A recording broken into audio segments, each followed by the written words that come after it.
नमस्ते दोस्तों, आप सभी का स्वागत है आपके अपने YouTube चैनल सरकारी शिक्षा पे। तो आज हम सॉल्व करेंगे राजस्थान माध्यमिक शिक्षा बोर्ड की कक्षा 9 की विज्ञान की कार्यपुस्तिका को।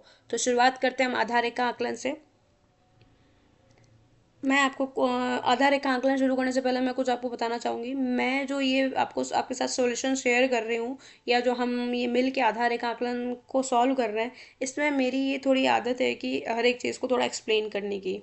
तो उसके लिए मैं पहले से माफ़ी चाहूँगी, क्योंकि मेरी थोड़ी आदत है कि बच्चों को मैं थोड़ा ब्रीफली उनको एक्सप्लेन करूँ, ताकि वो किस चीज़ का उत्तर दे रहे हैं, इसका आंसर ये क्यों है, उन्हें पता होना चाहिए।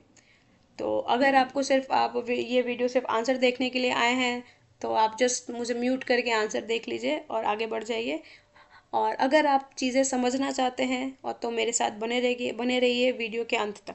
तो आइए शुरू करते हैं आधार रेखा आकलन। सबसे पहले आधार रेखा आकलन होता क्या है। आपकी प्रीवियस क्लास में, मतलब आपकी पिछली कक्षाओं में जितना भी आपने ज्ञान इकट्ठा किया है, उससे रिलेटेड ये 20 प्रश्न हैं आपके। ठीक है, तो आपकी पुरानी नॉलेज को यहाँ पे टेस्ट किया जा रहा है। तो शुरू करते हैं पहले प्रश्न से। जीवन की मूलभूत इकाई है माइटोकॉन्ड्रिया, ब केंद्रक, स कोशिका, द हृदय। तो आंसर इज कोशिका, ये सभी को पता है। कोशिका हमारे जीवन की मूलभूत इकाई। दो, पदार्थ की अवस्था जिसका आकार निश्चित होता है, ठोस, द्रव, गैस और जल। तो आंसर है ठोस। आप सभी को पता है पदार्थ की 3 अवस्थाएं होती है, ठोस, द्रव और गैस। अब आप एग्जाम्पल से समझते हैं इसको कि ठोस का आकार ही क्यों निश्चित होता है। आपके पास लोहे की बेंच है, उसको दबा के देखिए कि आप उसका आकार चेंज कर पाए, नहीं। आप एक लकड़ी का गट्ठा लीजिए, आप क्या उसको दबा के दीजिए कि आप उसका आकार चेंज कर पाएंगे, नहीं। लेकिन आपके पास आपके वाटर बोतल सब लेके आते हैं, पानी की बोतल सब लेके आते हैं, उसके अंदर पानी होता है। वाटर बोतल का आकार कैसा होता है, बेलनाकार होता है। अब यही वाटर बोतल को आप क्या करेंगे, एक थाली में डाल देंगे। वाटर बोतल के अंदर जो पानी है उसको आप थाली में डाल देंगे, तो थाली का आकार कैसा है, गोलाकार। तो पानी का आकार भी कैसा हो जाएगा, गोलाकार। और यही पानी आप किसी चौकोर बर्तन में डाल दो, तो का क्या आकार हो जाएगा, चौकोर हो जाएगा। समझे। तो सेम चीज़ गैस के साथ भी लागू होती है। आई होप आप ये चीज़ समझ गए होंगे। तीसरा, दही का जमना निम्न में से किसका उदाहरण है। भौतिक परिवर्तन, रासायनिक परिवर्तन, विलयन या द मिश्रण। तो आंसर है रासायनिक परिवर्तन। रासायनिक परिवर्तन क्यों, क्योंकि दूध से तो आप दही बना सकते हैं, लेकिन दही से वापस आप दूध नहीं बना सकते। तो रासायनिक परिवर्तन किसे कहते हैं। मैं अगर आपको ऑफिशियल परिभाषा बताऊं, तो परिभाषा होती है कि जिन अभी दो या दो से अधिक अभिकारक मिलकर जो उत्पाद बनाते हैं, दो या दो से अधिक अभिकारक जो उत्पाद बनाते हैं, वो उत्पाद क्या होता है, उत्पाद से वापस हम अभिकारक नहीं बना सकते, उसको हम क्या बोलते हैं, रासायनिक परिवर्तन होते हैं। जैसे कि दूध से हमने दही तो बना लिया, लेकिन दही से हम वापस दूध नहीं बना सकते, इसलिए क्या है, ये रासायनिक परिवर्तन है। चौथा, पृथ्वी की सतह का कितने प्रतिशत भाग जल से ढका है। 70%, ब 21%, स 74%, द 29%। तो आंसर है आपका 70%। इलेक्ट्रॉन पर आवेश होता है, पहले तो इलेक्ट्रॉन बताइए आप होता कहाँ है। परमाणु की संरचना याद आ रही है, जिसमें एक नाभिक होता है, नाभिक के चारों ओर कक्षक होते हैं, कक्षक में इलेक्ट्रॉन चक्कर लगा रहा होता है। आई होप अब आपको याद आ गया होगा। तो बाहरी कक्षों में जो इलेक्ट्रॉन चक्कर लगाता है वो होता है ऋणावेशित, और नाभिक के अंदर जो 2 कण होते हैं, प्रोटॉन और न्यूट्रॉन, उसमें प्रोटॉन होता है आपका धनावेशित और न्यूट्रॉन होता है आपका उदासीन। आई होप अब आपको याद आ गया होगा। 6, वायुमंडल में सर्वाधिक प्रतिशत वाली गैस कौन सी है। ऑक्सीजन, नाइट्रोजन, कार्बन डाइऑक्साइड और हाइड्रोजन। अब कुछ बच्चे यहाँ पे कंफ्यूजन करते हैं, तुक्का लगा देते हैं ऑक्सीजन, क्योंकि ऑक्सीजन हम ले रहे हैं तो उनको लग रहा है कि ऑक्सीजन तो भरपूर मात्रा में है वायुमंडल में, बट आंसर इज नो।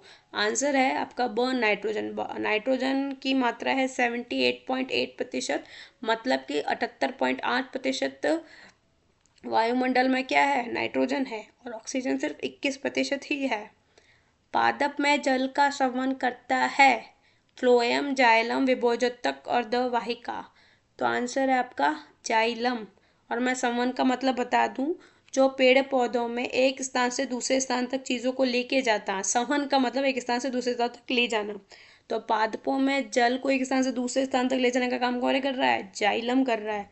और फ्लोएम क्या करता है, भोजन को एक स्थान से दूसरे स्थान तक ले जाने का कार्य करता है। ध्यान ध्यान रखिएगा, कभी ये भी प्रश्न पूछ सकते हैं आपको, पादपों में भोजन का संवहन कौन करता है, तब आंसर आपका क्या हो जाएगा, फ्लोएम। 8वां, गति का प्रथम नियम कहलाता है, ये सबको आता होगा, आंसर है जड़त्व का नियम। न, वह धातु जो द्रवस्था में पाई जाती है, आंसर है पारा। बाकी ऑक्सीजन गैस है, कार्बन और चांदी ठोस अवस्था में पाई जाती है। 10, हथौड़े से पीटने पर सबसे अधिक ध्वनि निम्न में से सुनाई जाती है। ब, विद्यालय की घंटी। ठोस से गैस में बदलने की प्रक्रिया कहती है ऊर्ध्वपातन। मतलब ठोस से डायरेक्ट वस्तु किस में बदल रही है, गैस में बदल रही है। आपका एग्जांपल मैं दे सकती हूँ औषधार और कपूर। कभी भी आप कपूर को गर्म करेंगे तो वो कभी भी लिक्विड में नहीं बनता है, डायरेक्ट क्या बनता है, डायरेक्ट गैस में परिवर्तित हो जाता है। 12वां क्वेश्चन, बंदूक की गोली होती है, जब भी आप बंदूक से गोली चलाएंगे वो गोली चल रही है, मतलब क्या, गतिज ऊर्जा। अब है 13वां, दूरी का मात्रक होता है। सेकंड आपका समय का मात्रक है, न्यूटन आपके बल का मात्रक है, द हर्ट्ज जो है आपके आवृत्ति का मात्रक है। तो बचा क्या, ब, किलोमीटर। द आंसर इज ब, किलोमीटर।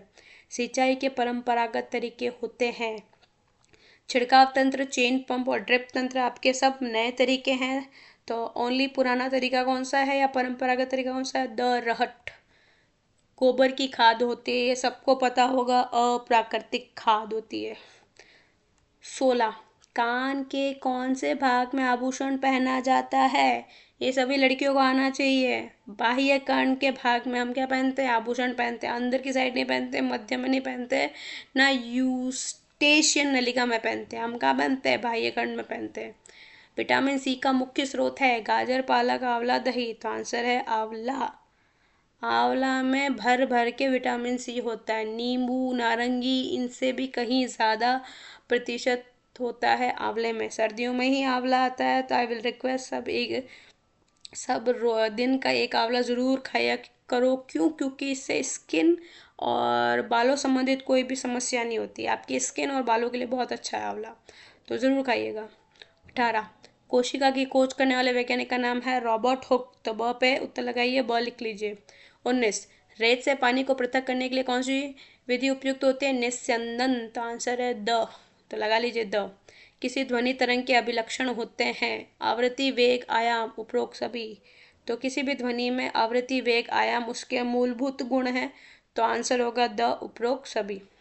तो ये हो गए आपके 20 क्वेश्चन। आई होप आपको मज़ा आया होगा, और आगे भी आपको आगे भी मैं आपके कार्यपत्रक को हल करवाती रहूँगी। तो प्लीज़ मेरे चैनल को सब्सक्राइब ज़रूर कर लीजिएगा, क्योंकि मैं जब भी वीडियो डालूँगी तो आपके पास नोटिफिकेशन पहुँच जाएगा।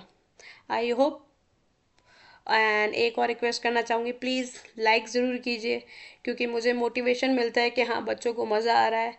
और अगर आपको किसी भी प्रकार के विज्ञान संबंधी प्रश्न पूछना है तो आप कमेंट बॉक्स में जाके बेझिझक पूछ सकते हैं। I will definitely answer you. मैं आपका प्रश्न का आंसर देने की पूरी पूरी कोशिश करूँगी।